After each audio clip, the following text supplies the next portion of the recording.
Hello, Editing Dylan here, just with two quick messages before we get into this episode. Number one, I was originally planning for this episode to cover two games, games two and three of the tournament. However, the episode has gone on a bit long, and instead, I'm now going to split this episode into two parts. So, this episode will now be game two, and we'll have game three in its own episode in a couple of days' time. And secondly, thank you all so much for your kind words that you've been giving me on the first video. I came into this project with like zero expectations, kind of just wanted to have some fun. I wanted to make the video, share my thoughts, share my processes, go through those processes and thoughts for myself mainly.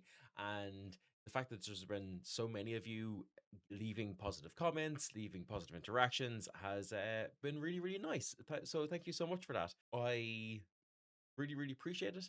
And yeah, I look forward to hearing all your comments again.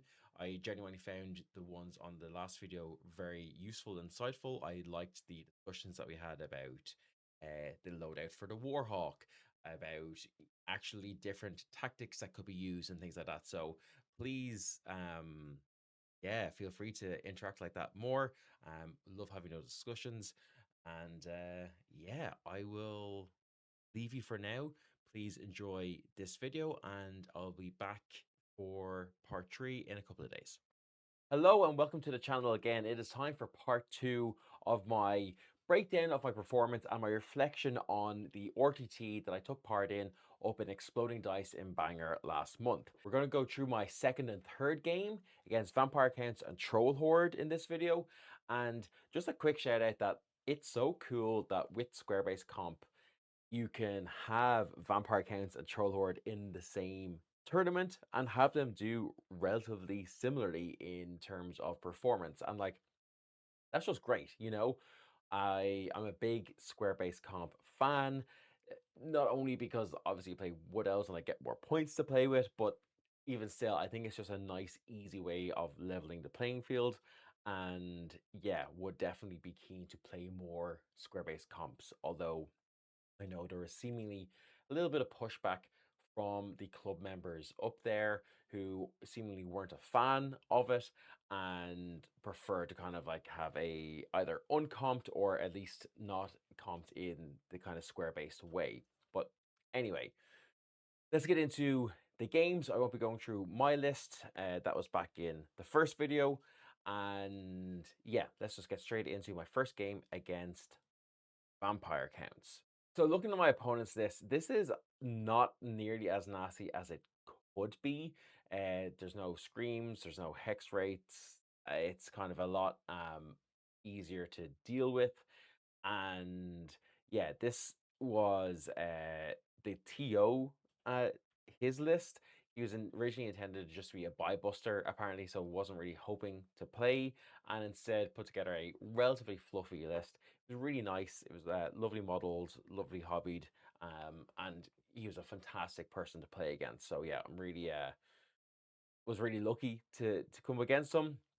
Um, he had a level 4 Necromancer on Mortis Engine with Dark Magic, the Scepter of the Noro, Talisman of Protection, another level 3 Necromancer with the Spell Familiar, then Vampire Thrall Shield, full plate, the BSB with the Monster Hunter Tapestry, level 1 with Illusion, and Spider Axe just to really kind of like make a big Death Star out of this. He also had a White King in there with a great weapon, Armor of Meteoric Iron, and a Helm of Commandment. Then a block of 20 Crypt Ghouls, which you don't really see, I don't think. So that was really cool. They were nice models as well.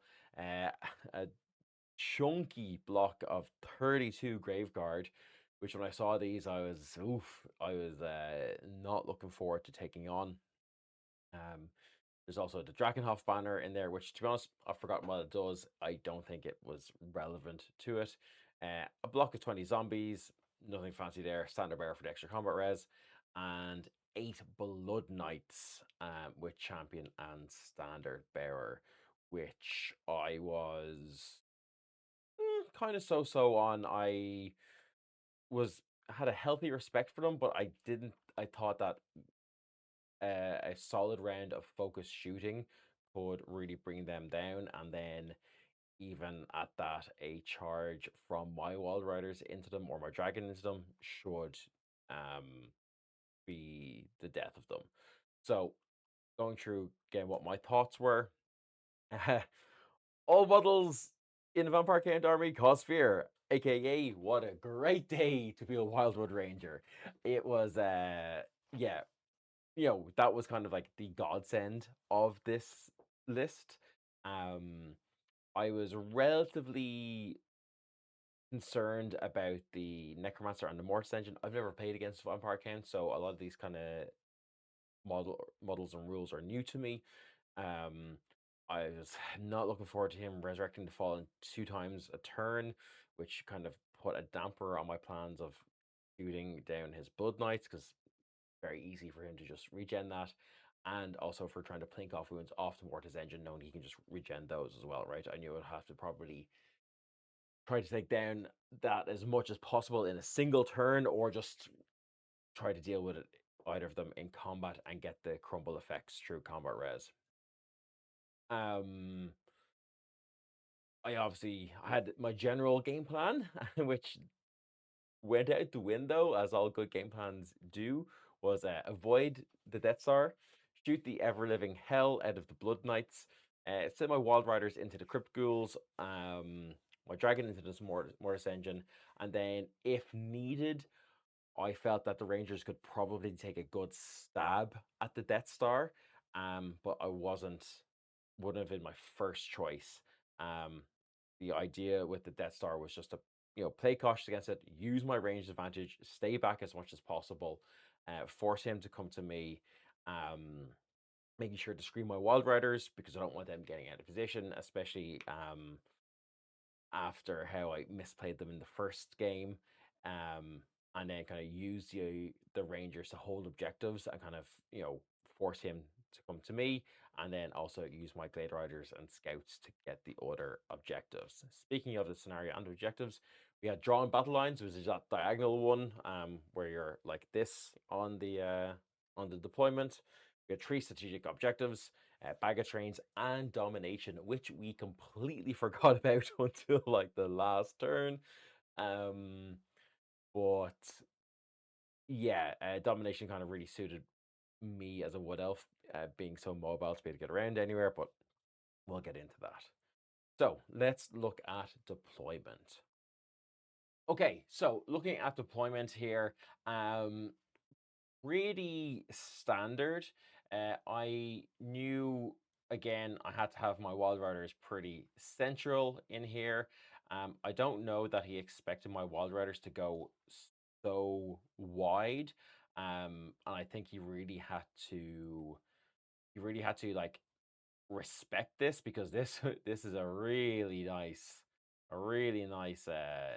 angle in here into his zombies.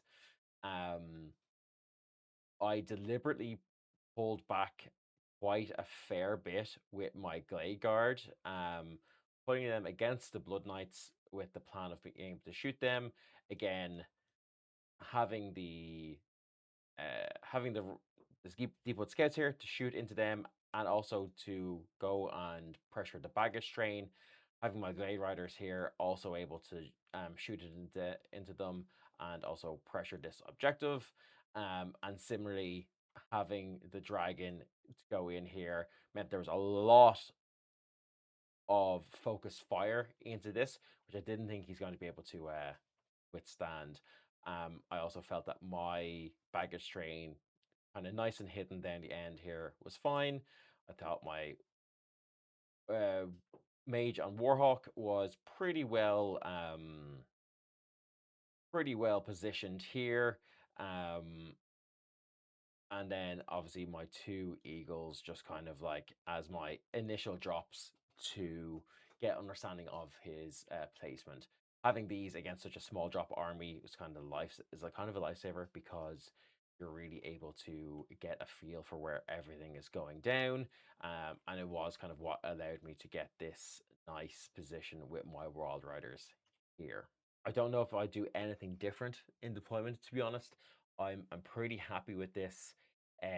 Obviously, there is potentially a lot coming in on the rangers, but at the same time, I do have the threat of the dragon going in, which, you know, again, I'm dishing out so much damage against fear causing units with this that even if he charges, I still hit first, and I'm doing something like 21 attacks, uh, which will hit on trees, are magical, and should chew through the Graveguard. So yeah, I was pretty confident, comfortable going into here with this.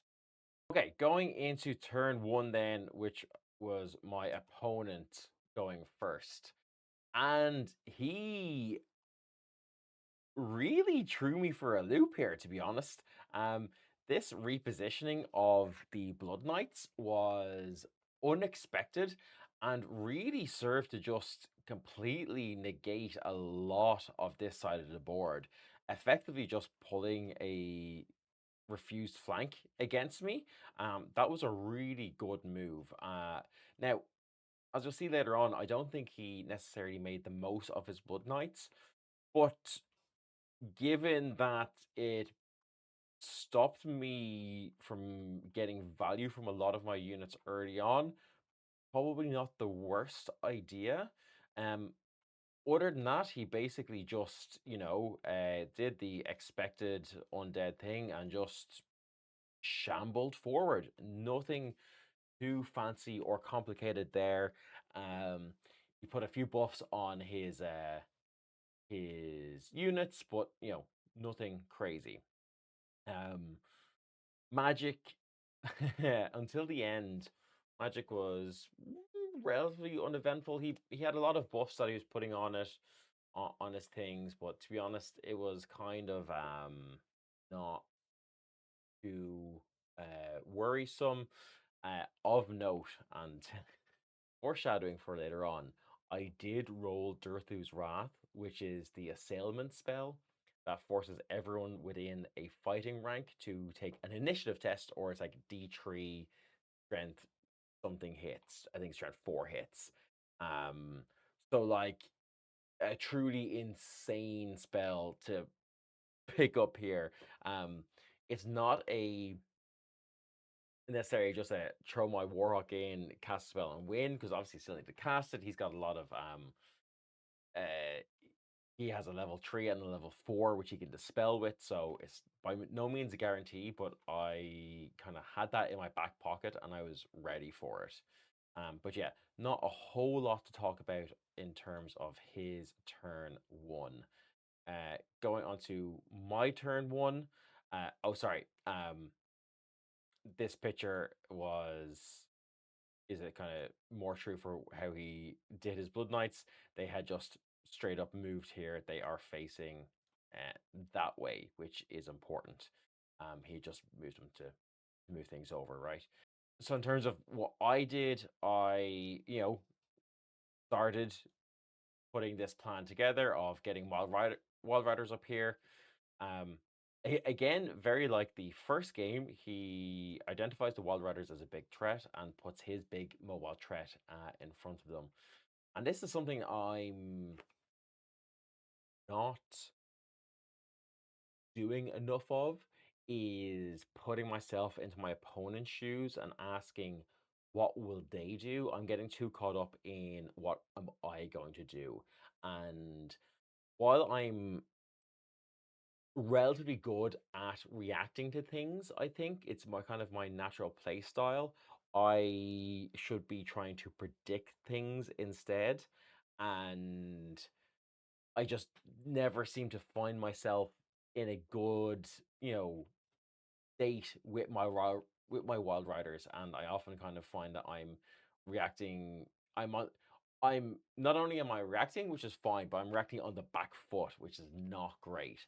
Um, so had I maybe only gone up to here, stayed out of his charge range, kept the eagle maybe over here or something like that, pushed him up to here, to screen until I was ready, that probably would have been um a better play.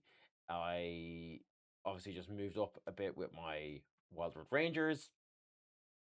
My Guard, I think pretty much, I'm pretty sure they straight up marched to get up slightly onto the hill. They had no real good targets to shoot at apart from the Crypt Ghouls, but realistically, I knew that they would just get rezzed anyway. My Glade Riders went up to start capturing this objective, and then my uh, Dragon went into a really nice position. I thought here, threatening a nice, obviously rear charge into the Blood Knights, or perhaps into the Crypt Ghouls as I needed. Um, just trying to then hold off the Crypt Ghouls. To be honest, I was probably never going to charge into the Crypt Ghouls with my Dragon. I really wanted to either go into the Mortis engine or his Blood Knights with it. Now that I couldn't shoot them because they were out of line of sight. And I knew that, look, realistically, I can dance around and maybe shoot the Crypt Ghouls if I needed to, but they just need to be slowed down, which was this little birdie's lot in life to be that sacrificial eagle. Um, Very similarly, I was thinking with this eagle, just do the same. Um, just force him to have to work around that, close his ability to be able to easily maneuver. Although with reserve move, it means that enemies can just reform and then move afterwards. So it's not quite as effective against undead. But hey, you live and you learn. I believe I tried to just plink a couple of wounds off the Mortis engine here with my magic. Didn't really do a whole lot, to be honest.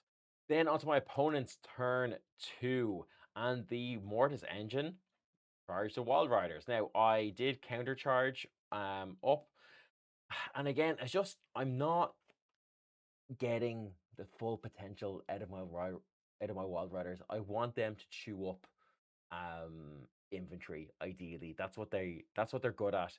That's what they can do well, and I'm not getting the value out of them. Um Also, this Mortis engine is actually just is positioned this way, but I think we didn't want to interrupt the the objective markers or whatever it was. There was enough space. We had measured it out, but we just put it there for modeling purposes. The zombies charged into the eagle, which I was fine with. To be honest, had they gone super far in, there's a world in where I could have charged my rangers. Spoiler alert: I forgot how charging out of terrain works, but we'll get into that when we get there. Crypt Ghouls also just charged in, makes sense, and then he reforms the Blood Knights to face the threat of my dragon. Nothing out of the ordinary there. This is just the end of that turn. You can see one eagle is dead. This one actually survived and it just fled. I don't even think it took a single wound, but obviously static combat res just was enough to have him overrun. So yeah, the the ghouls reformed to face the dragon, which again, as I said in my last turn, I was fine with. Um, Personally, maybe he was just kind of worried about the dragon, but and didn't want to have a rear charge. I don't know that going for the Glade Guard is a better choice there. Um, so yeah, my Wild Riders fell back in good order, and he followed up. Still should be facing this direction, obviously, but yeah, that was the end of that turn. So when it comes to games, I think there's turns or particular moves that like make or break a game where it's not just won or almost decided in deployment. I think you can usually pin games down to a certain turn. I think this is the turn that won this game for me, and I think it was the dragon coming in behind here. This meant that he spent now 2 turns doing absolutely nothing with these Blood Knights. These Crypt Ghouls aren't threatening anything. These Glade Riders are just going to run away. It's going to take him at least 2 turns, if not 3, to get into the Glade Guard, in which case he's opening himself for a rear charge here. Um, so yeah, I was very happy with this move. I again just kind of shuffled up with my Rangers, but again, realistically should have been more aggressive, which we'll get into in a second. Just moved my War Mage over, or my Warhawk over here. She's actually probably more like positioned this way. So she was within 6 inches of this forest, but just with the hill, we had to. I just nudged her over, but we knew where she was. Um, this eagle rallied, which was fantastic. It rallied on a 6 and just moved over then to continue blocking um the Death Star. So kind of going back to the prime directive for the eagle, which was really nice. My shooting didn't really do a whole lot. I think he raised a couple of crypt ghouls, which I shot down. I think a big portion of my learning from this game is how, and kudos to my opponent for doing this, like him redirecting and maneuvering the Blood Knights out of the way, uh, was really what scuppered a lot of my plans and kind of neutralized my shooting a lot. So yeah, I just think that it was not great. Moving then, so I also then moved with my Forehawk over just to be able to get into range for some magic missiles. I had Fury of Atalorn and obviously Fireball from the Ruby Ring. So wanted to get into a prime position where I could start taking that down. Especially because with the Mortis engine over here, this was becoming out of range from the double red. So I wanted to be able to punish that. I don't know what the story is with the Mortis engine and the Wild Riders is. It kind of looks like it moved back somehow, and I don't know if that was. Oh, actually, you know what? I think it was just a case of we got the positioning slightly wrong because of it. It turned to its side, and we realized that actually it should be closer to here again. So because obviously it can't move back and tell us how to move forward. So it was something like that.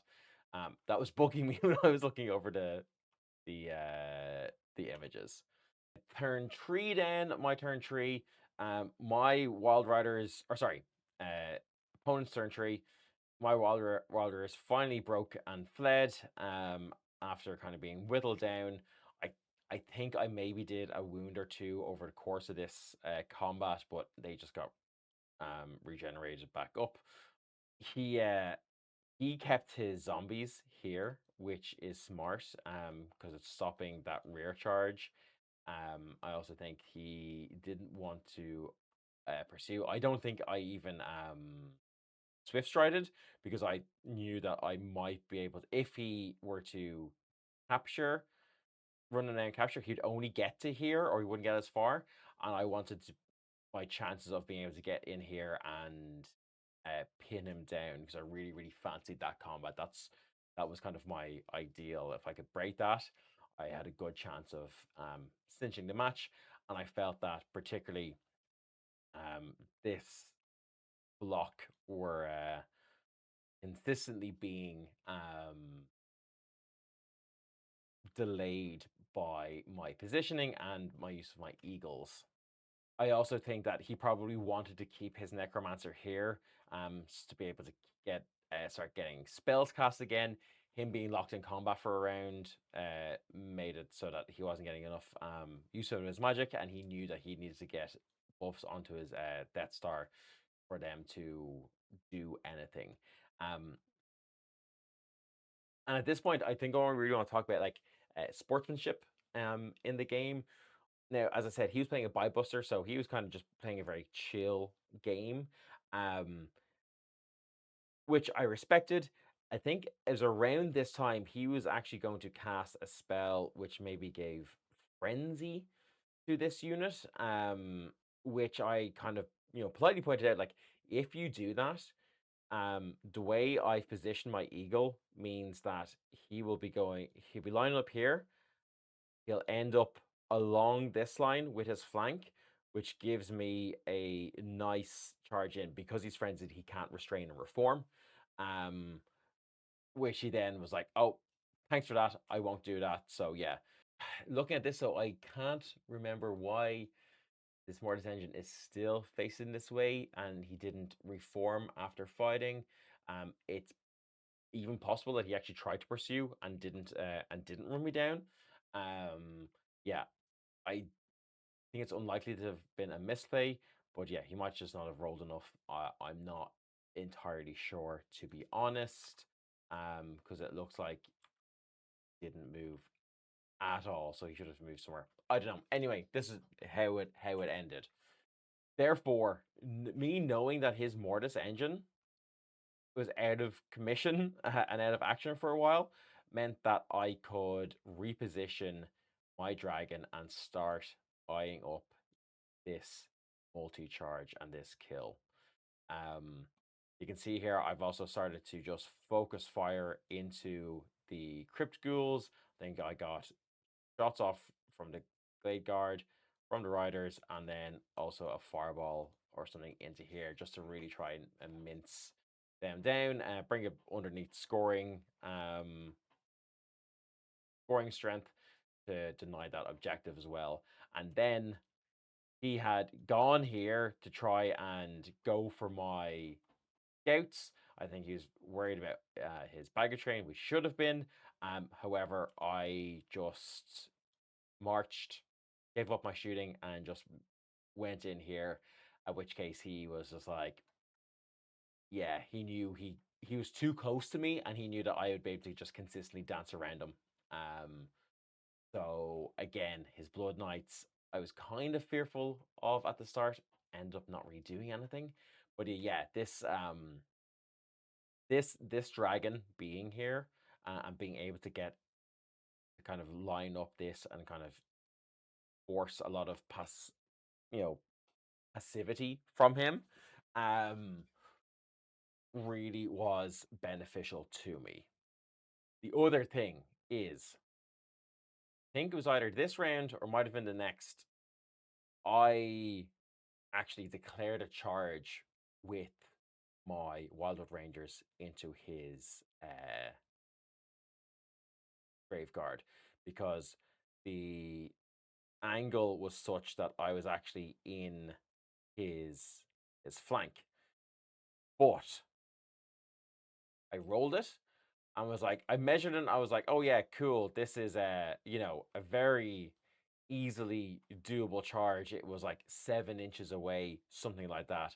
I have move through cover, easy peasy. I rolled a 6 and a 1, and I was like, cool, I'm in. And then he informed me, if you're charging through cover, or through terrain, you take the lowest. And I assumed that move through cover, you know, meant that that wasn't the case. To which he then very kindly, probably too kindly, allowed me to do a take back. He's like, no, look, you obviously just got that rule wrong. Had you known that was the case, you wouldn't have declared that charge. And I was like, yeah, you're right. I probably wouldn't have, or I would have at least been out of the forest fully in preparation for it, which is what I've done here now. You can see I've just gotten out of the forest and made sure that I'm avoiding this charge line. But yeah, so Thank you. That was a nice that was very nice of you to do. Um, which just, made the game a lot more enjoyable, that there was that kind of just like trust and like, hey, look, we're just here to have a good time element to it. Going to his turn 4, then he charges the eagle, takes it down. These guys are actually up here. You can see this front. You can see this front model is the actual front line of it. Again, my Warhawk is actually kind of over here. Hills are just annoying to play around when it comes to positioning your models. So yeah, I knew I was safe from them, and things are beginning to start to look to get bloody. He pushes forward with his knights here, going for my Glade Riders instead. He does a nice, smart move of opening up his Crypt Ghouls, which not only gives him Skirmisher, making him -1 to shoot, but also gives him 360 line of sight, so he can charge into the Glade Guard if he wants. And then kind of everything else just moves around, ready to get a nice big charge into my Rangers and slow, hold them in place. But yeah, other than that, yeah, not a bad turn. I definitely see the vision, and yeah, but the next turn is where it starts to get spicy. At this point, I was actually considering throwing the four hawk in as well. Um, because I had 30's Wrath, but I instead decided to just charge with the dragon and the rangers, uh, and just accept that I'll get a flank charge. But he's not going to be getting that many attacks in against me on the charge. Impact hits will suck, but I can deal with that because I'm going to do so much damage here that overall combat res I should be fine. I also wanted to keep my Warhawk free for more magic missiles, and you can see I just again plinked down more wounds off the Crypt Ghouls, basically rendering them useless. And this was I thought was a pretty good move for me. I moved position here so I could shoot with them all, and then I don't know if I can see it in the next photo, but yeah, spoilers. I then just reserve moved them all back here, which was out of his charge arc. Um, so yeah, again, just keeping his Blood Knights out of the game. Being wood elfy and scummy about it, but hey, when you've got no armor, you've got no defenses, it's the only way to survive as a wood elf, I think. My scouts go in, take down his baggage train, earn me a nice 250 points. And then, as I said, everything else just kind of moves up. This guy starts shooting, easy, easy.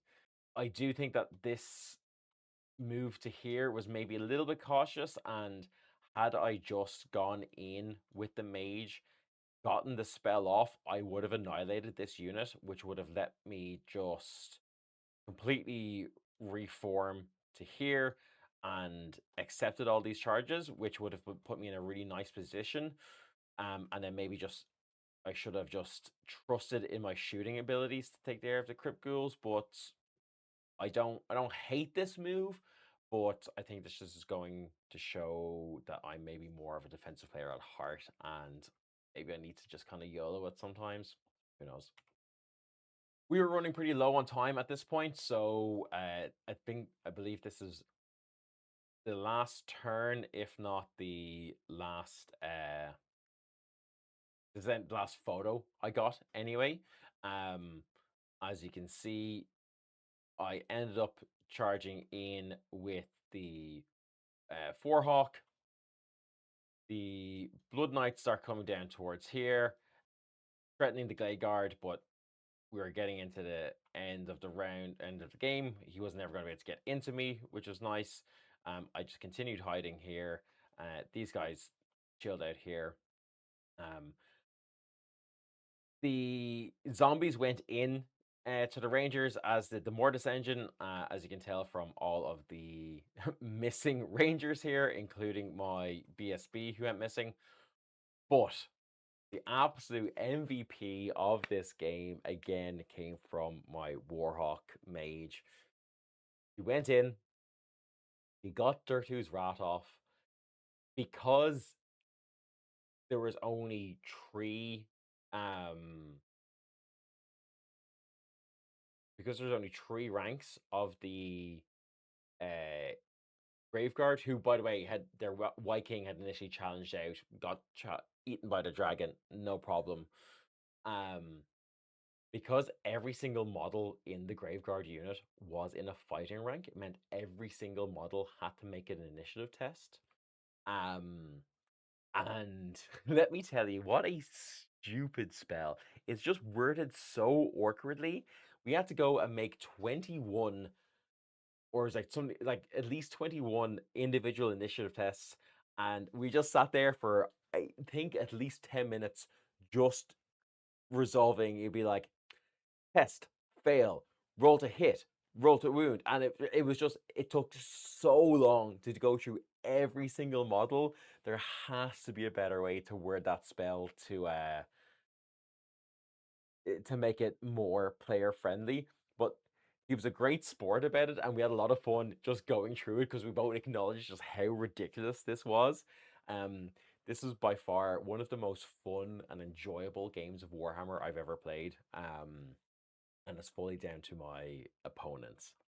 To actually just give him his roses. His name was David. So absolutely thank you for the game, David. If you're watching this, I really appreciated it. You were my vote for best opponent because of this game and how it all went, and especially just rolling literally with the Dirtu's Wrath casting was insane. But yeah, that spell just caused so many wounds that, and I got a few more wounds into the zombies, that there was so much crumble that everything just started crumbling. Um, that, yeah, that won me the game, and I ended up getting the victory out of it. Final VPs were like 2,200 on my end to his 1,092, just about narrowly bringing into that crushing victory element. Hello, editing Dylan here again because I need to do a capstone for this video because obviously I just gone straight into game 3. Thank you so much for checking it out. If you liked the video, please like and subscribe would go a long way to helping this channel grow.